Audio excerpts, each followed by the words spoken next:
Ni bai farmazilaria naiz, eta nik ikasi nuen Iruñean, eta, karrera bukatu nuen 1981an. Ordundik hain naiz farmazilari bezala, baino arlo desberdinetan lanian. Beti dani gustatu zait? Pues ez. Osasun arloa bai, nahiko garbi neuken, baino idea hundik ez neuken zerta dedikatu nahi nuen. Orduan, ikusi nuen farmazia, nolabait karrera bat anistasun handia ematen duna. Ikasten da kimika pila bat, medikamentuak nola jokatzen duten da ikasteko, baina baita ere ikasten dugu fisiologia, anatomia, giza gorputza ezagutzeko, gero farmakologia, farmakognosia, farmakodinamika, farmakozinetika, pixka bat medikamentu horrek gorputzean sartzen danean gertatzen dan, edo gorputzari gertatzen zaion, medikamentua sartzen danean, eta landare mundua, botanika, medikamentu asko landaretatik datoz, anistasun maila handia daka. Gaur egun beste gauza bat importantea, gradua da. Gradua da, baina 5 urtekoa da. Ez da 4 urteko gradu bat, Bolonia ondorene 5 urte bezala. Eta honek esan nahi du, doktoregotza egitea nahi izan ez geho, masterrik egin beharrik ez dago. Ja, zu daukasun maila dikia da, masterra izango bazenu bezala. Ez, ja, zuzenean doktoregotza sartzea daukazu, hori nahi baldin baduzu. Oin, gero bai daukazu aukera master desberdinak egiteko, beste mundu batzita iristeko, baina doktoregotza egiteko ez da behar ze 5 urteko ikasketa die. Eta ze irutzen zaizu ikasketa horiek egiteko, zer gustatu hartzaio gazte bati? Ertera pilo bat emateizkitzu.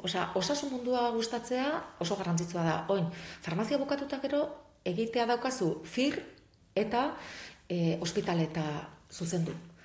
Edo egitea daukazu, hori doktoregotza. Edo irakasle izan zaitezke, kimika irakaslea, biologia irakaslea, matematikare bai.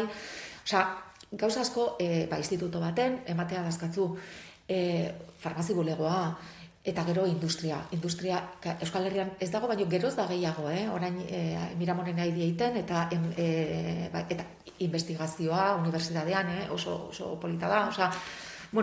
Esparru asko da hor farmazilare batek egitea daukana. Egia da jendeak ez duela ezagutzen, ze farmazilari bat normalean ja farmazi bulegoko jendea ezagutzen dugu, baina hortaz aparte irtenbide pila bat daudelako orduan, Eta zuk farmazilari egintzen duen bere alasi zinenia farmazia lanean, edo zein izan da zure bilbidea? Lehen da bizi, sartu nintzen EH1, Donostian, kimika organikako departamentuan, eta hor egin nuen doktoregotza.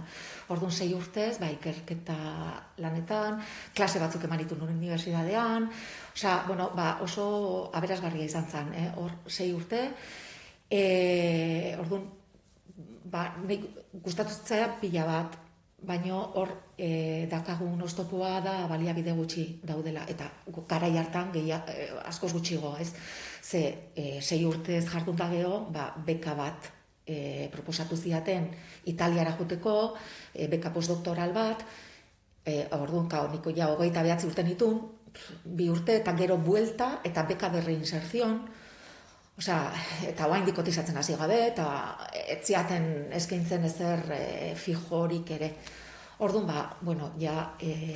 aurkeztu nintzen, justu tokatu zitzaidan iragarki bat egunkarian, farmazilari bat behartzala distribuziorako, Unión Farmacéutica Gipuzkoan azan, DFG, eta hor hartu ninduten, eta hor hasi nintzen, guztiz desberdina dan lan baten, enpresa bat, berriro farmazilari izatea itzuli nintzen, 6 urtez ikerketan kimikari bezala gehiago, baina, berriro nire farmazilari izatera itzuli nintzen, eta berriro hasi nintzen, zerotikan, eta beste esparru bat, dala deskontuak, margenak, gero bezeroak nola fidelizatu, mundu komerzial bat, zendikor ez neuken inungo ikasketarik, eta hori ikasi behar izan nuen, baita ere kursoren batzuk egin ditun, eta pixka bat, gure kasuan adibidez, aspirinak berdina die, farmazi batian edo bestian. Orduan, nola lortzen dugu persona hori gure ganatortzea. Eta biltegi munduan berdin, osea, biltegia gurea txikia zen, Gipuzko mailan lan egiten genuen, eta Espaini osora dedikatzeien biltegiek, igual merke gauzien.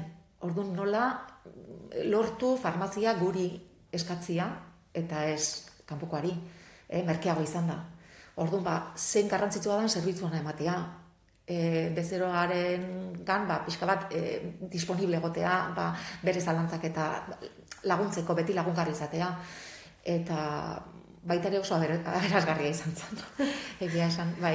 Eta farmazilari batek, gaztei nola esplikatuko zeneke farmazilari batek egun batean ze lanak egiten ditunez? Guk ezagutzen dugu farmazi bat, guten gara medikamentok erostea, baina atzetik lan asko dago, lan mota desberdinak esaten dezuna, ez? Eta hori, ideia bat bezala egite ezaten, orokorrean...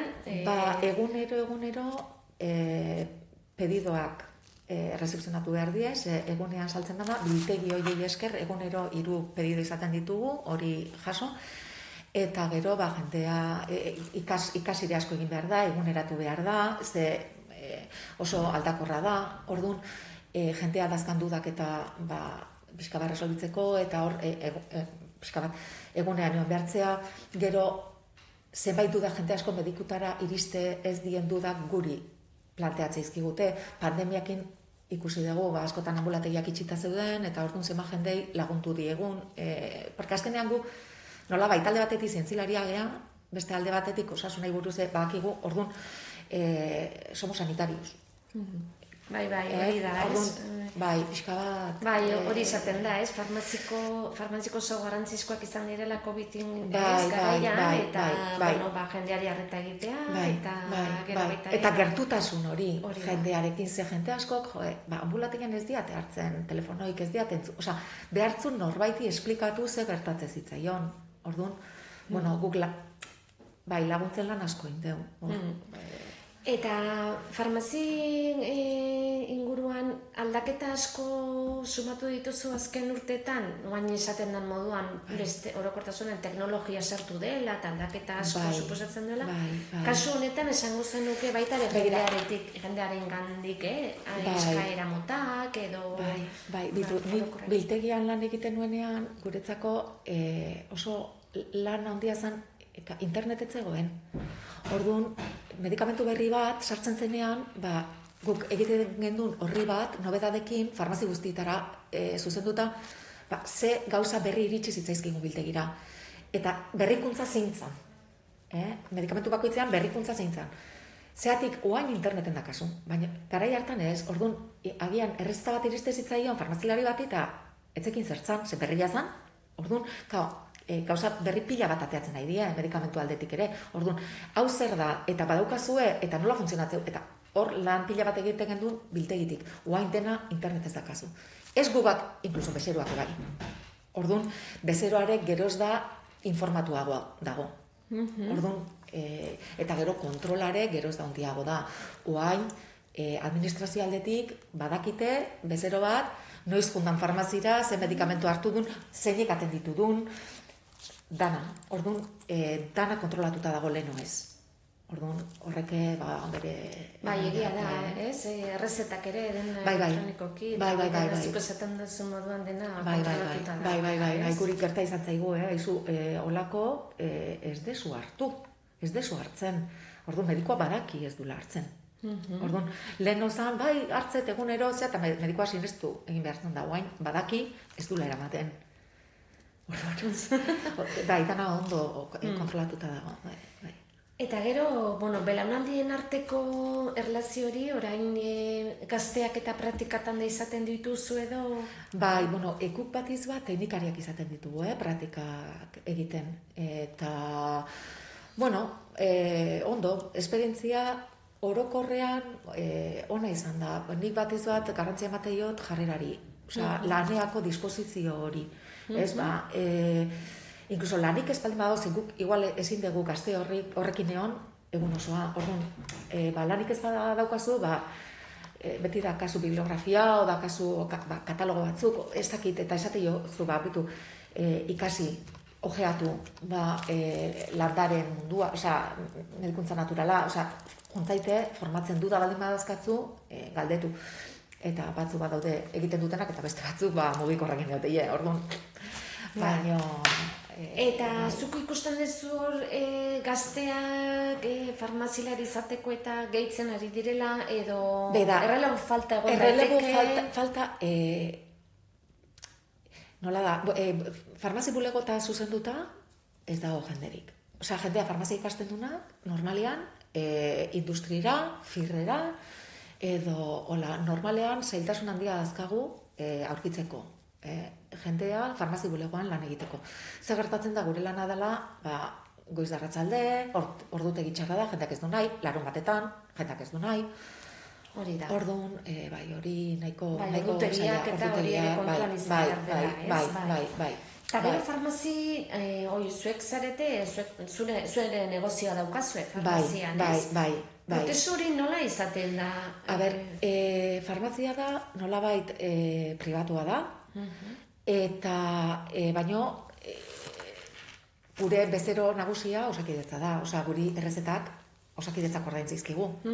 Orduan, ez dakit, es pribau, pero entre comillas. Orduan, transmisio prozesua gobierno baskotik joteie, Eusko Jaurlaritzatik joteie, eta puntuak izan behar dituzu. Farmazi bat izateko bi zada bat da, farmazi berri bat, orduan farmazi berria baldin bada da 2500 biztanle baino gehiago egon behar dute bat izateko. 5.000-tik aurrea bi Euskal Herri mailan, eta hola. Orduan, farmazi berri bat tokatzen danean, Jaurlaritzak esateu gune honetan farmazi berri bat tokatzen da.